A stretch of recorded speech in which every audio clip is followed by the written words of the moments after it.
Welcome to part 5 of the Officer PSP explained by Gravitas Projects. If you're new, welcome. What we do here is we try and summarise these huge urban growth documents that have been written in what we like to call council French. We like to keep them super short, super simple. So if you want to Google, hey, what's the developer contribution levy in Officer? In theory, our YouTube video will pop up and it'll be 1.5 minutes long rather than having to read some bullshit document. So that's who we are, that's what we do. Thanks for coming. I'm going to quickly go into this. So what we're going to go through, so Officer, as everyone would know by now, it's got a future urban use, which basically plans out where all the residents, where all the parks, all the schools, everything is going to be in the area.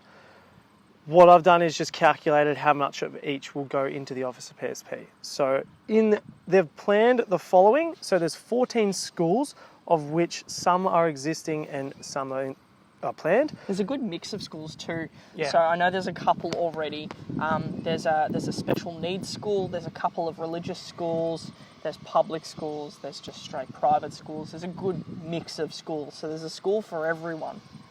They've got 18 parks, 3 sports reserves. Did you have something to add? 1 major town centre. So that is a massive deal when it comes to the growth area. So I think there's only, how many PSPs would have a major town centre?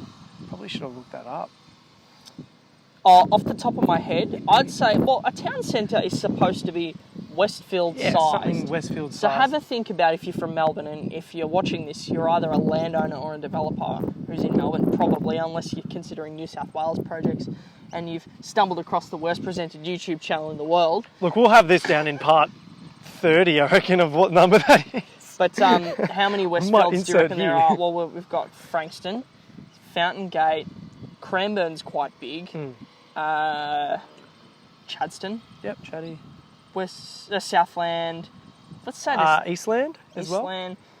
There's not heaps. I think there'd be maybe 4 or 5 that are going in the growth areas. We'll confirm this. We might even cut it in and edit in here. Yeah, but you have to do the research. Yeah, I'll do the research. I'll make sure that's done. So we've got 1 major town centre, 1 neighbourhood activity centre, which is almost as a smaller, what would you say? It's just a shops, look, a neighbourhood supermarket. activity centre is supposed to be, like you like said, a little reject shop. IGA, Yep. maybe a bank, maybe a little Tats Lotto. That your local sort of, like, you go down and get bread and milk, but you're not going to go and get a new dress or car. No. And then what we've got is 4 convenience stores. That could be a local milk bar. That's about it. So that one covers pretty much everything. This part? Did you know anything? I don't know anything that I didn't. Are you kidding me? Do I know anything? No, mate. Do we know anything? Well, that concludes part 5. We'll see you in part 6.